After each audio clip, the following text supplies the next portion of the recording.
Selamat pagi Bapak Ibu Saudara-saudara yang dikasihi oleh Tuhan Yesus Kristus. Berjumpa kembali bersama saya Pendeta Eka di dalam renungan firman Tuhan pada hari ini, hari Rabu 7 April 2021. Kiranya Bapak Ibu Saudara sekalian boleh terus mengalami sukacita, damai sejahtera dari Tuhan yang membawa kebahagiaan dalam hidup kita. Puji nama Tuhan. Baik Bapak Ibu Saudara-saudara yang dikasihi oleh Tuhan, sampai pada pembacaan 1 Samuel pasal yang kelima, kita akan merenungkannya bersama-sama dan sebelumnya kita akan berdoa. Terima kasih Tuhan buat hari yang baru yang Tuhan percayakan pada kami. Kami mau terus dibimbing, dipimpin oleh Tuhan melalui kebenaran firman Tuhan yang setiap hari kami baca. Engkau yang memampukan untuk kami dapat memahami serta dapat menerapkannya dalam hidup kami. Terpujilah namamu Bapa, di dalam Tuhan Yesus Kristus kami sudah berdoa dan bersyukur. Haleluya, amin.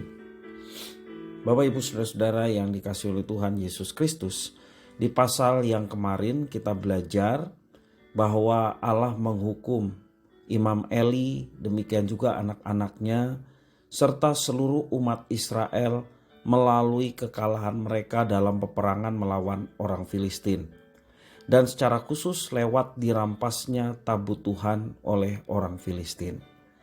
Nah Bapak Ibu Saudara-saudara yang dikasihi oleh Tuhan, memang tabut perjanjian adalah lambang dari kehadiran Tuhan karena pembuatannya adalah perintah Tuhan. Tetapi Israel yang telah melanggar apa yang telah dititahkan Tuhan, mereka hidup dalam kecemaran, mereka hidup menurut kebenaran mereka sendiri, mengakibatkan Tuhan tidak berkenan atas mereka dan mereka diserahkan kepada orang Filistin. Walaupun tabut yang digambarkan sebagai lambang kehadiran Allah, kepemimpinan Allah atas umat Israel, itu dibawa dalam peperangan. Hukuman itu diberikan kepada anak-anak Eli yang telah melanggar kesucian Allah, juga mengakibatkan semua orang Israel berdosa kepadanya. Bapak Ibu Saudara-saudara yang dikasihi oleh Tuhan, di dalam teks yang kita baca pada pagi hari ini, kita belajar bagaimana kesucian Tuhan bersifat universal. Maksudnya di sini dia bukan hanya berkuasa atas Israel, tetapi dia juga berkuasa atas seluruh bangsa termasuk orang Filistin. Di dalam pasal 5 ayat 1 sampai yang kelima, kita melihat bagaimana kuasa Tuhan dan kesucian Tuhan bersifat universal.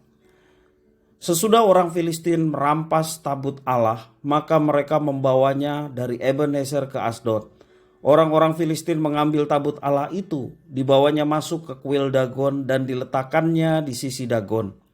Ketika orang-orang Asdod bangun pagi-pagi pada keesokan harinya, tampaklah Dagon terjatuh dengan mukanya ke tanah di hadapan tabut Tuhan. Lalu mereka mengambil Dagon dan mengembalikannya ke tempatnya. Tetapi ketika keesokan harinya mereka bangun pagi-pagi, tampaklah Dagon terjatuh dengan mukanya ke tanah di hadapan tabut Tuhan.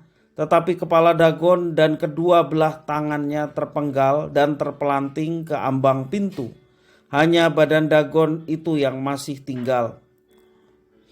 Itulah sebabnya para imam Dagon dan semua orang yang masuk ke dalam kuil Dagon tidak menginjak ambang pintu rumah Dagon yang di Asdod sampai hari ini.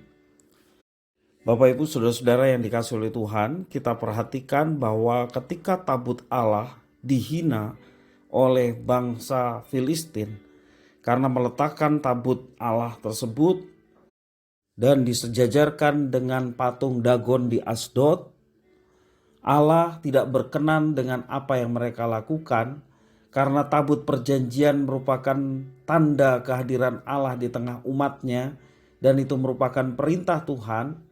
Walaupun Israel telah gagal memahami tabut perjanjian tersebut sehingga tabut perjanjian tersebut direbut oleh orang Filistin. Bapak Ibu Saudara-saudara yang dikasihi oleh Tuhan, dari teks yang kita baca ini bersama-sama bahwa Allah yang kita sembah, yang Israel sembah, Allah yang universal, Terbukti patung dari dewa mereka, yaitu yang disebut Dagon, ya, runtuh di hadapan tabut perjanjian Allah. Bahkan kali yang kedua runtuh sampai kepala dan tangannya terpisah. Orang Filistin pun diganjar oleh Tuhan oleh karena melanggar kesucian Tuhan.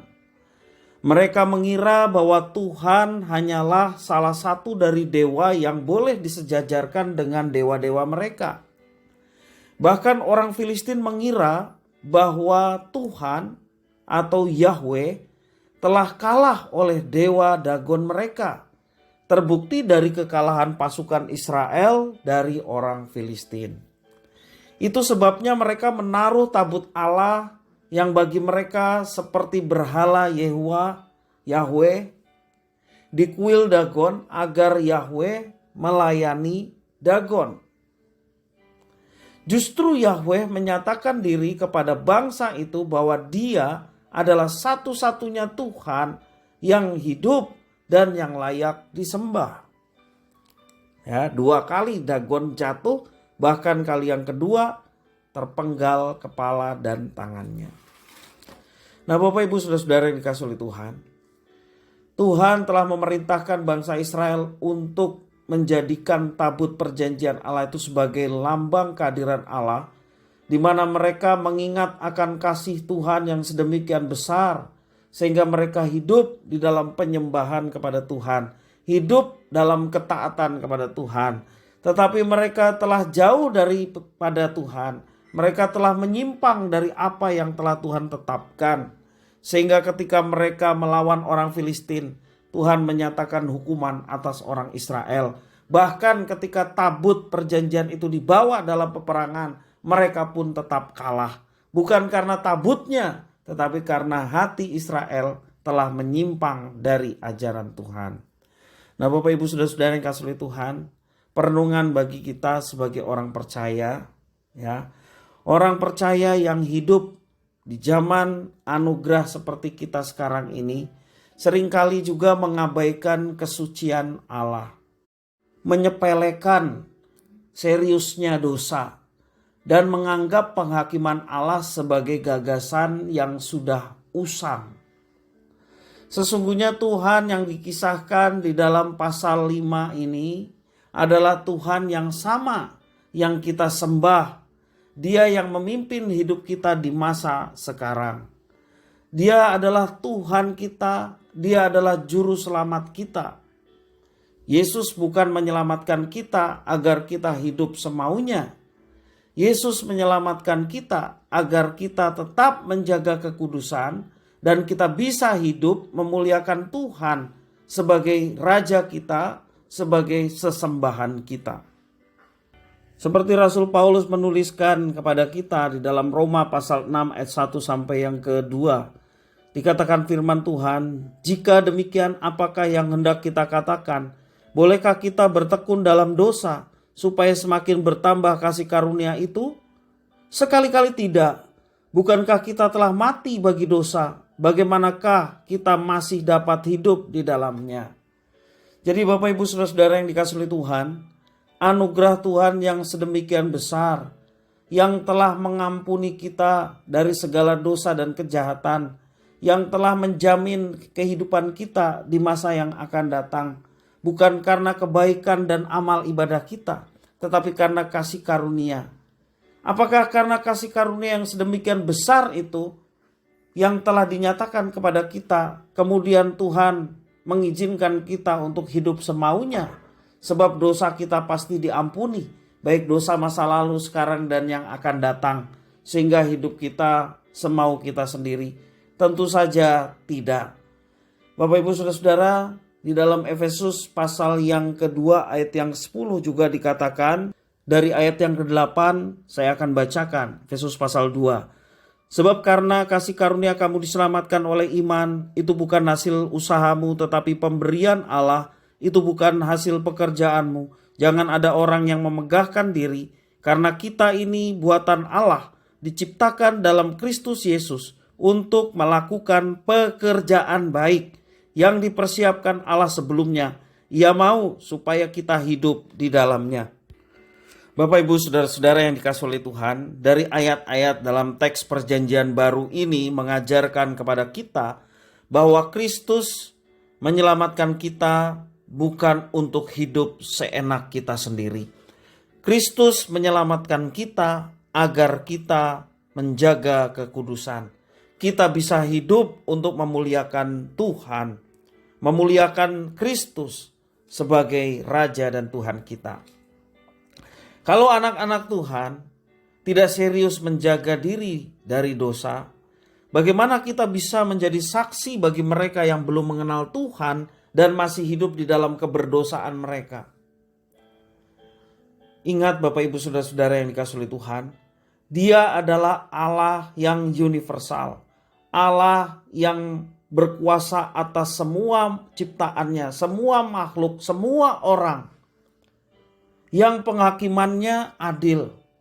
Namun demikian, Dia juga Allah yang ingin semua orang di dunia ini dapat diselamatkan, dan keselamatan itu telah disediakan di dalam Kristus. Biarlah firman ini boleh menjadi berkat bagi kita sekalian.